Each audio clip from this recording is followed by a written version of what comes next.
Afternoon, guys. I'm Dave Canterbury with Self-Reliance Outfitters and the Pathfinder School, back out here at the Pathfinder Outfitters Kitchen. You know, we've been trying to stay pretty much with like pioneering type recipes, and I've been trying to throw some things in here that are kind of obscure, that you don't see very often. There's not a million videos about it on YouTube. Of course, I have done things like the Western omelet the other day, but that was just a quick and easy thing that you can do on the trail. That's simple to fix, and the ingredients aren't hard to carry if you got a cooler. So what I thought we'd do today is, we talked the other day, we've made a couple recipes that involve yeast. And yeast can be worrisome for people, and it also takes time to let that yeast rise to make things like breads, donuts, those type things. So I thought what we do today is we'd make something called soda biscuits. And this is a pioneering style recipe. It was very common along the frontier, and it was very common even into, you know, the Civil War period to make these biscuits, because they don't require a whole lot other than milk. So you need milk for this, but baking soda, flour, milk, those are your main ingredients for this. So let's get started and make some soda biscuits. So one of the things we're going to need for these soda biscuits is milk, and I just use this Nestle Nido Fortificado, woo-wee, not Spanish, so just saying. Nestle's instant milk. This is dry whole milk. It's really good stuff. I generally use about 4 of these, I'll call it a tablespoon, to this container, and then I add water and shake it up. Generally what I'll do is I'll add a little bit of water first so nothing gets stuck at the bottom. I'll put some about half full there. Then I'll come in here and grab 1, 2, 3, 4 pretty good heaping tablespoons of that. Throw that in. Then I'll add a little bit more water. Get myself about 3/4 of the way up to the top, but I've still got some room to shake it around. Put a lid on that dude and give her a heck here for 10 seconds or so.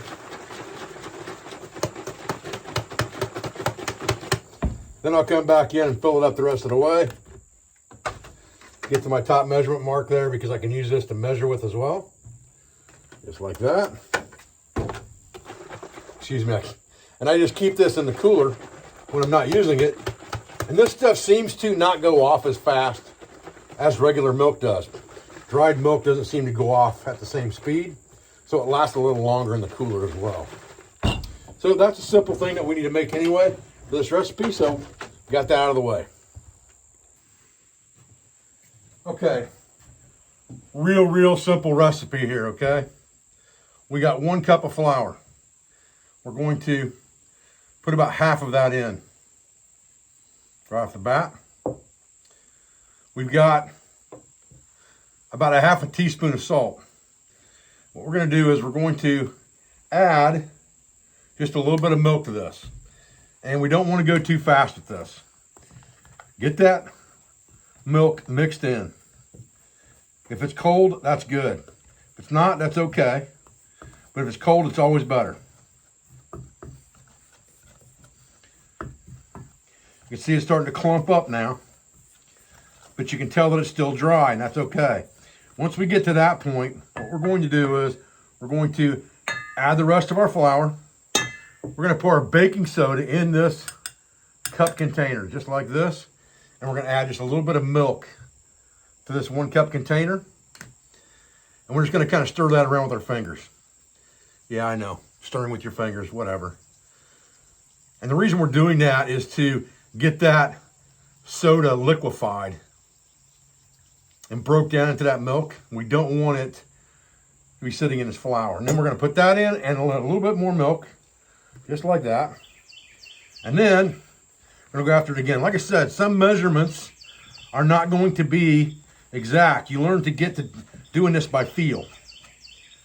And so we're starting to get what we want now, which is a dough ball. You can see forming here. Most of the dry is coming off, and we're getting to a dough ball. And that is exactly what we're looking for, is that dough ball. Just like that. That's pretty much what we want. Now we touch that, it should be just a little bit sticky, so it sticks together. We'll just beat it off this mixer here. We're gonna call that good, and we're gonna get a floured surface that we can roll this out on. Now we're gonna come in here with some flour and flour this board up somewhat, and flour our hands up somewhat, so we can roll this out to get our biscuits out of it.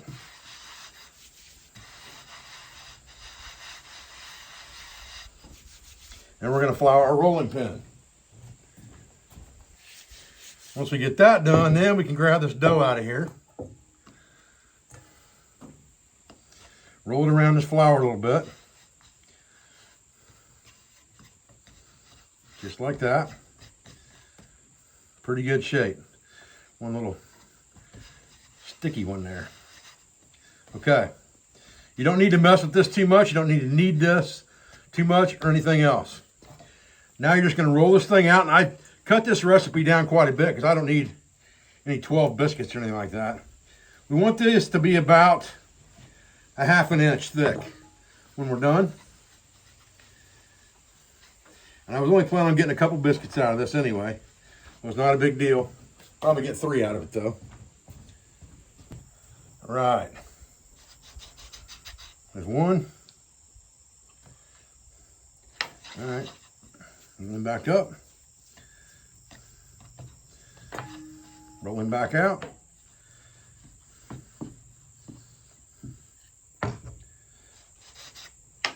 There's 2. Might be able to get 1 more out of it. Make 3.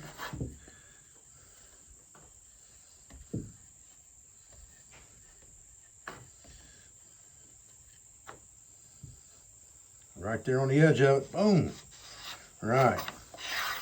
3. Some left over for Zahn. Here you go, buddy. All right, so now we've got our 3 biscuits here. We'll get a rack in a Dutch oven. Get that dude preheated. We'll be ready to go. Okay, so what we're gonna do with these biscuits, a little different. I like to try different things, different methodologies. I've got a fairly low fire. I've got a rack in my skillet, and I've got them on there. Now, we didn't use self-rising flour, but we did put soda in here, so they're gonna rise a little bit. If we put the skillet lid on there, they're gonna rise into the lid, and we don't want that. We gotta make sure that our heat's not too high. We'll turn that down just a shade, like that. And then what we're gonna do is, we're gonna take a large bush pot, and we're gonna set it right on top, just like this. And that's going to create our oven space inside there and our heat space to cook these soda biscuits. Well, I'm gonna guess that these are probably done. Cracks on top is a good sign. Dry fork coming out is a good sign. Yep, I'd say we're in good shape. We'll give them just a couple more minutes and then we'll pull them off. All right, guys, so again, I like to try things different. I like to do things different ways, see how they work out. That looks like a real nice biscuit right there. Let's take that dude and cut him in half. Down the center here. Yeah, looks good and done. Let's get a knife and cut him right down the middle. Look at that. Perfect, perfect. Man, oh man. Now, that thing calls for some honey for sure. Oh yeah, look at that. Nice batch of raw honey on that dude.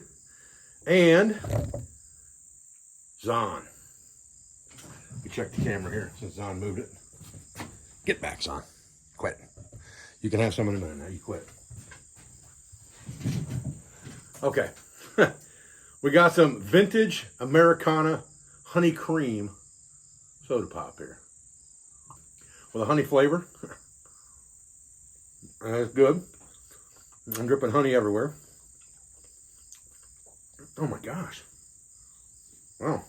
That soda biscuit is really good. I mean, that thing's good. It's got the consistency more of a, almost like an English muffin. Not the airy more like a heavy bread, like an English muffin. Yeah. Man, oh man. Let's pull this rack over here so we're not spilling too much more honey all over everything. Didn't stick to the rack. Really, man, that's just, them things are nice. Golly, that's perfect. Man, oh man. Get some honey dripped on that bad boy. Oh, look at that bee coming in here. Get out of here. I don't know what kind of bee that is, but. Oh, God. I know good. Okay. I'll be making a lot more soda biscuits. For sure. Wow, them things are really good.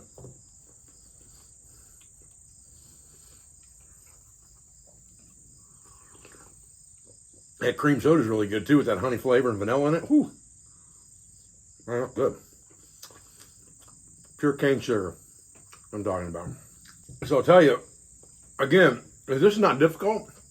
So, some smoked ham, a couple scrambled eggs, these bad boys right here.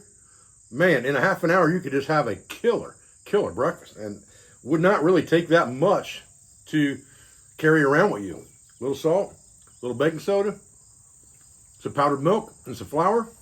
You're in business with the biscuits. A couple eggs already pre-scrambled.